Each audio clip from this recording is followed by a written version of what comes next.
A pandemia do coronavírus não acabou. Grande parcela da população brasileira já foi vacinada, mas ainda faltam as crianças. O público infantil começou a receber a primeira dose da vacina recentemente. Aos poucos, as atividades estão sendo retomadas, assim como as aulas que já voltaram a serem realizadas presencialmente em grande parte dos municípios brasileiros. Mesmo com a vacina, os cuidados de prevenção à doença e de higiene não podem ser deixados de lado. No vídeo de hoje do meu canal, o médico pneumologista pediátrico Dr. Caio Junqueira alerta quanto aos principais cuidados que as crianças devem ter no ambiente escolar e ressalta a importância da vacinação. Então, fique ligado, confira o vídeo até o final. Bora lá?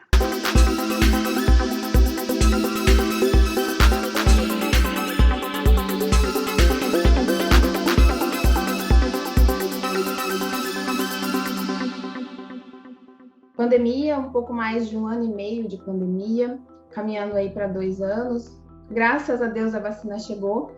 E falando no público infantil, agora que a gente está começando a vacinar as crianças, os adolescentes, quem já foi vacinado desse público só recebeu a primeira dose por enquanto, né? Então tem um caminho por percorrer.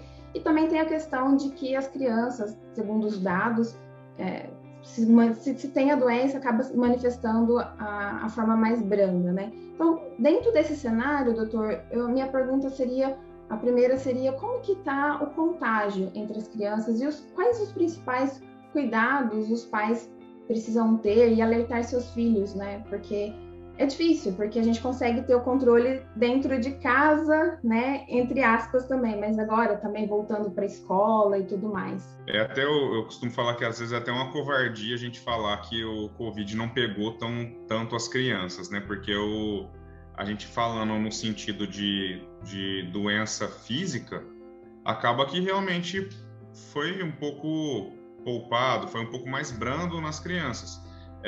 O quadro respiratório, de maneira geral, foi muito mais brando nas crianças do que nos adultos. Desde a primeira onda até a segunda onda, e mesmo com as variantes, tudo foi um pouco mais tranquilo, falando da parte respiratória.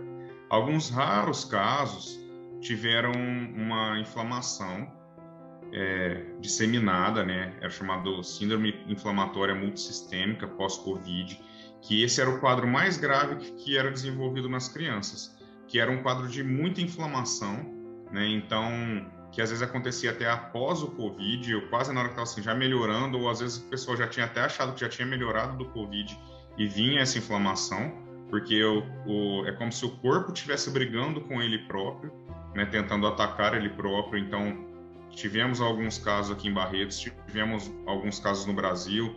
Começou muito, o primeiro relato que teve foi na Inglaterra, e aí deixou a gente bem preocupado. Mas isso foi raridade, né? Ainda bem, e de maneira geral foi um quadro mais tranquilo mesmo, se a gente for pegar números, internação e óbitos, graças a Deus nas crianças foi um quadro mais brando, falando fisicamente.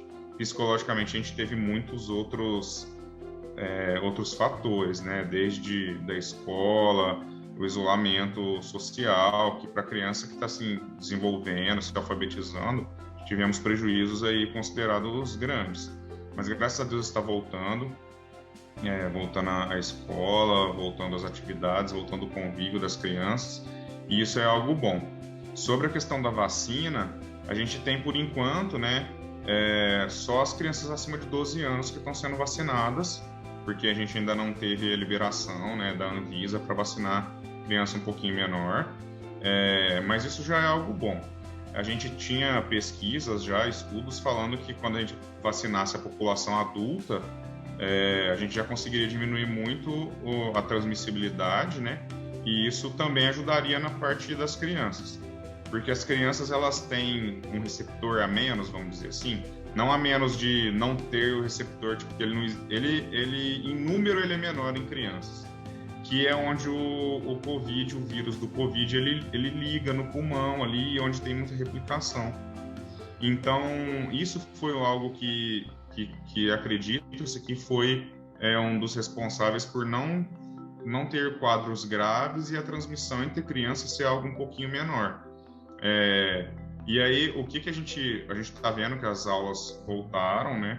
Hoje o contágio do Covid está menor, né? A gente vê a taxa de ocupação de UTIs, um número absoluto, né? Porque às vezes a taxa de ocupação em porcentagem fica um pouquinho relativo, porque antes a gente tinha muitos leitos e estava tudo ocupado, né? E agora a gente tem poucos leitos e pouca ocupação, né? Então, porque o pessoal vai fechando o leito também, porque não vai ficar lá com um monte de leito aberto e sendo que não está precisando. Então vai fechando, e mesmo fechando, a taxa de ocupação ainda está menor. O cenário melhorou muito, a gente vê então que a vacina é eficaz, né?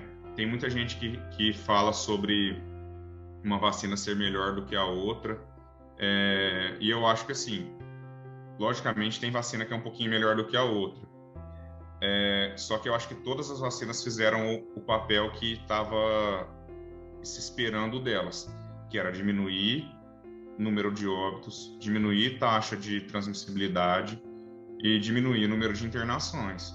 Então, agora, daqui a pouco, né, muito provavelmente vai começar a ter vacinação particular, e aí cada um escolhe a vacina que quer tomar. Agora, eu acho que assim, era vacinar todo mundo mesmo, porque era muito urgente a gente conseguir frear isso. Ainda tem o Covid, eu acredito que o Covid não vai acabar, né? Mas vai ser algo igual à vacina da gripe, por exemplo, né? Muita gente não dá valor à vacina da gripe até ver uma síndrome respiratória aguda grave causada pela gripe, pelo vírus da gripe. Aí vai dar valor na vacina da gripe. Do mesmo jeito que vai ser, eu acho que o Covid mais para frente. Eu acredito que vai diminuir a agressividade do Covid. A gente vai ver pouco Covid, mas de vez em quando vai ter. Então a gente vai ter que provavelmente continuar se vacinando anualmente, assim como a gripe. Mas aí realmente a gente vai, se Deus quiser, a gente vai ter uma gripezinha só mesmo, né? Porque a gente às vezes pega a gripe, mas um quadro brando que a gente passa até meio despercebido, a gente acha que é um resfriadinho, e se Deus quiser o Covid vai se tornar um resfriadinho a partir de agora. Doutor Caio, então fica também o apelo, né, para os pais, como você disse, a faixa etária está 12 anos, né, para cima dos adolescentes, para levarem, fazerem de tudo e vacinar os filhos, né, porque a vacina é o principal meio aí de prevenção. Graças a Deus, como a gente disse, temos a vacina. A gente tem, tipo assim, logicamente que tem o isolamento social, o uso de álcool gel, todas essas coisas, uso de máscara, que ajuda. Mas o que ajuda de verdade mesmo, que vai poder, às vezes, a gente parar de usar máscara, é que eu acho que assim, a gente não tem que parar de usar álcool gel nunca. A gente tem que pegar os costumes bons de higiene, de saúde pública que a gente conseguiu conquistar agora, eu acho que a gente não tem que perder nunca. Então, assim, muita gente, né, deixa o sapato para fora de casa, eu acho que isso é algo que a gente tem que cultivar, né? A gente está trazendo sujeira para dentro da casa da gente com o sapato da gente, por exemplo. A mão da gente, a gente fica tocando em várias coisas que a gente vai contaminando. Então, além desses meios que a gente consegue evitar transmissões de outros vírus, né? Então, a gente lembrar que antes existia doença grave e nem existia o Covid. Então, a vacina para o Covid, pensando só no Covid, a vacina é o mais eficaz de todos. E o resto serve para todo o resto. Então, eu acho que a gente tem que manter todos os outros bons hábitos. O retorno das aulas foi recente, de fato. A gente está se adaptando a um novo normal, né? Como você disse, esses hábitos têm que ser... Na verdade, a gente deveria já ter esses hábitos no nosso dia a dia, e a gente não tinha, e agora, de fato, é para o resto da vida. E aí, pensando nas crianças, elas retornando para a escola, como os pais devem se preocupar, quais os principais cuidados, e também na questão da educação dessas próprias crianças, porque, como eu disse lá no início, dentro de casa, os pais conseguem ter um olhar mais próximo, né? Mas na escola é um pouco mais complicado. Então, tem a questão de transmitir essa informação e conversar com os filhos para que eles façam isso também na escola, né? Tem esse senso, desenvolva esse senso de responsabilidade consigo e com os outros, né? Eu acho que a gente tem que ter mais noção de que qualquer resfriado, a partir de agora, usa máscara. sabe? Mesmo se o resfriado for leve ou não, ninguém vai te julgar porque você está usando máscara. Na verdade, tem que te julgar para o bem que você está usando a máscara. Falar, o que aconteceu? O Caio está resfriado. Nossa, mas está resfriado, ele tinha que ficar em casa. Não, se todo mundo tiver vacinado e todo o quadro for brando e ok, tudo bem. Se der para ficar em casa, você fica em casa. Eu acho que vai ter muita coisa hoje em dia, assim, que vai ter mais home office, que vai ter mais coisas, né? Então, mas se não for possível fazer o home office e você tiver que trabalhar, coloca a máscara e vai trabalhar.